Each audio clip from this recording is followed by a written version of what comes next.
Ketika saya mendapatkan tugas 10 tahun yang lalu ke Kentucky, ada hal yang sering dilakukan oleh Pentagon, yaitu simulasi currency warfare. Dilakukannya di pangkalan Akademi Militer di Kentucky ini. Benarlah, salah satunya adalah taktik perang uang atau currency warfare adalah dengan membuat dolar reset value atau dolar dimainkan nilainya. Oke, kita sekarang membicarakan tentang currency domination sebentar. Currency domination adalah kunci untuk menjadi negara berdaulat. Inilah pelajaran penting bernegara. Salah satunya, sekali lagi, informasi ini juga akan membuat rupiah menjadi kuat. Kembali ke pelajaran sejarah sebentar. Kita semua masih ingat di tahun 97-98 itu ada serangan ekonomi hitman kepada pemerintahan Soeharto, menyerang rupiah dari 2.700-an ke 15 ribuan dalam waktu 6 bulan. Indonesia rontok ketika itu. Krisis moneter, lalu krisis pemerintahan. Rezim otoritarian Soeharto terjungkal. Inilah hal yang dilakukan di pangkalan Kentucky, tempat simulasi currency perang uang atau currency warfare adalah dengan membuat dolar reset value atau dolar dimainkan nilainya. Oke, kita sekarang membicarakan tentang currency domination sebentar. Currency domination adalah kunci untuk menjadi negara berdaulat. Inilah pelajaran penting bernegara. Salah satunya, sekali lagi, informasi ini juga akan membuat rupiah menjadi kuat. Kembali ke pelajaran sejarah sebentar. Kita semua masih ingat di tahun 97-98 500 rupiah dibuat 1 dolar 20.000 rupiah. Jadi Indonesia yang memiliki hutang dalam dolar sekitar 450 billion dolar atau sekitar 6.000 triliun rupiah mendadak dalam sekejap hutangnya jadi 9.000 triliun rupiah. Bangkrut itu pemerintah dalam seketika kalau hal itu dilakukan, yaitu dolar nilainya dinaikkan 30%. Lalu dalam layar simulasi ada nilai currency dolar terhadap 190 negara di dunia. Dilihat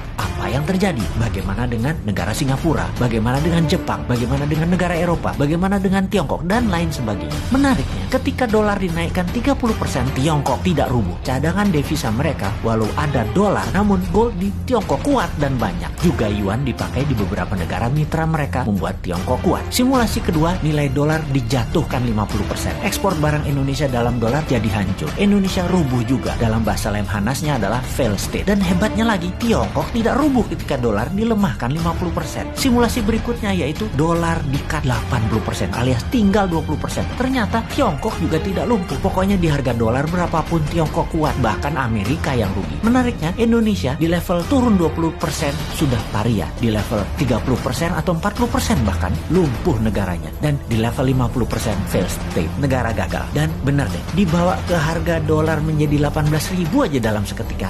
Biar pemerintah Indonesia. Sekedar mengingatkan, yang rubuh pemerintahnya ya, bukan negaranya loh ya. Oke, itu adalah salah satu di antara banyak informasi di Kentucky. Apalagi oleh-oleh dari Kentucky, pangkalan dan akademi militernya keren abis. Tempat latihan fisiknya, latihan baris berbarisnya, latihan jungle survivalnya, pelatih-pelatihnya, world class semua. Dan ketika summer, anak-anak remaja digojlok di summer camp, dibuat kekinian pusat pendidikannya. Suara musik, bernyanyi, api unggun, sharing, kegiatan olahraga, hobi, semua berubah menjadi tempat yang seru bagi anak remaja dengan disiplin militer yang tinggi. Masuk pendaftarannya bahkan ngantri sampai berbulan-bulan. Dibatasi kepesertaan anggota demi hasil maksimum. Sungguh pengalaman di Kentucky tersebut saya akan bawa ke tim camp kita di Millionaire Teen Bootcamp 2021 ini. Lengkap dengan pelatih anggota pasukan khusus yang memang elit dan terbaik yang melatih anak kita. Juga tim Paskibraka Nasional yang akan membimbing mereka. Ditambah pelajaran bela negara oleh instruktur Lemhanas. Plus yang Millionaire program oleh Bosman. Selamat bergabung.